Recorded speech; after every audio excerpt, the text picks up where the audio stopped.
Hello and welcome. Today we're tackling a question that's on everyone's mind. How much car can I actually afford? It's a topic that's vital to sound financial management. Understanding your financial capacity before venturing into significant purchases like a car can save you from future headaches. It's about knowing your money, your commitments, and your dreams. So buckle up as we dive into the world of car affordability. Like the video and subscribe to the channel. First things first, let's understand your income. Now, income is the financial fuel that powers your lifestyle, including the car you can afford. It's not just about the amount that shows up on your paycheck every month. Income can come from various sources, and it's important to consider all of them when determining how much car you can afford. Let's start with your salary. This is the most straightforward source of income. It's the regular payment you receive for your job. But your salary isn't the only stream of money flowing into your bank account. You might have investments providing dividends or interest. Maybe you have a side hustle, like selling homemade crafts or freelancing. These can provide additional income that can increase your car buying power. However, it's not as simple as adding up all the money that comes in. You have to consider the deductions that whittle down your gross income to your net income. Taxes, for instance, are a big part of this. Depending on where you live and your income level, a chunk of your paycheck goes to the government. In addition to taxes, you might have other deductions like health insurance premiums or retirement contributions. After all these deductions, what remains is your net income. This is the money that's actually available for you to spend. Understanding your net income is crucial. It's like knowing how much gas is in your tank before you hit the road.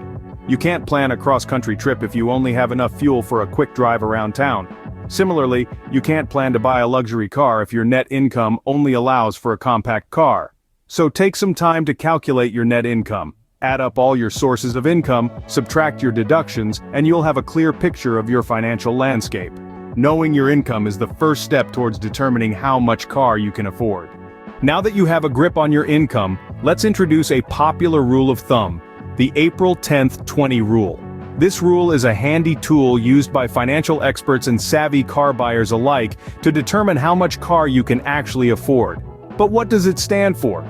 The first part, the 20%, represents the down payment you should ideally make on your car.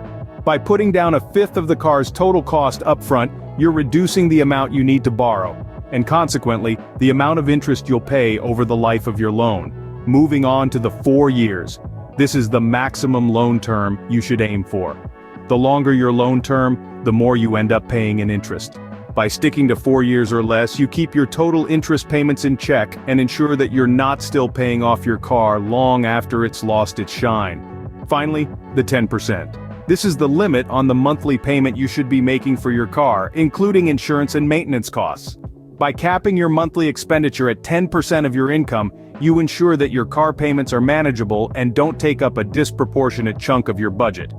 However, it's important to remember that the April 10th 20 rule is just a guideline. It's a great starting point, but your specific financial situation may allow for more flexibility. Maybe you're able to make a larger down payment, or perhaps you have other financial commitments that mean you need to aim for a lower monthly payment. In any case, the key is to keep your car payments within your means. The April 10th 20 rule helps you do that by providing a framework to guide your decisions. But at the end of the day, it's your budget, your money, and your choice. Remember, the April 10th 20 rule is just a guideline. Your financial situation may allow for more flexibility. Apart from the purchase price, owning a car comes with other financial responsibilities. So let's dive in and discuss these additional costs that you need to be aware of. First up, we have insurance. Now, insurance isn't just a suggestion, it's a necessity. And the cost of insurance can vary depending on a range of factors, including the type of car you drive, where you live, and even your driving record. So when you're thinking about buying a car, make sure you've factored in the cost of insuring it. Next on our list is maintenance. Cars, like anything else, require upkeep. This can involve routine things like oil changes and tire rotations, and also less frequent but potentially costly repairs. The older your car, the more likely it is you'll be hit with these expenses. So remember to include maintenance costs in your budget. Moving on, we have fuel. Unless you're going for an electric vehicle, fuel is going to be a regular expense. The type of car you choose can significantly affect your fuel costs. For instance, a compact car is likely to be more fuel efficient than a large SUV. So, make sure to consider your commute and how much you'll be driving when calculating your fuel costs. Lastly, we have depreciation. Cars are depreciating assets, meaning they lose value over time. The moment you drive a new car off the lot, it starts to lose its value. And some cars depreciate faster than others. While you can't avoid depreciation entirely, choosing a car that holds its value well can minimize this cost. All these costs, insurance, maintenance, fuel, and depreciation, can significantly affect the affordability of a car. They might not be as immediately noticeable as the sticker price, but they're just as real. So when you're figuring out how much car you can afford, don't just look at the purchase price. Always factor in these additional costs when determining how much car you can afford.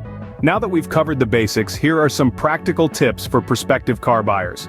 Firstly, consider buying a used car. It's a common misconception that new cars are always better. However, used cars can be just as reliable and significantly cheaper. A car's value depreciates quickly in the first few years, so buying a 2 or 3-year-old vehicle can save you a ton of money while still offering many years of reliable service. Now let's talk about negotiating the price. It might feel uncomfortable, but remember, it's part of the process. The sticker price is rarely the final price, and there's always room for a little haggling. Do your homework. Research the average prices for the car you're interested in and don't be afraid to walk away if the deal isn't right. And of course, let's not forget about shopping around for loans. Many people make the mistake of accepting the first loan offer they receive, but this can lead to higher interest rates and a more expensive car in the long run. Take your time to shop around. Compare interest rates and terms from different lenders to find the best deal.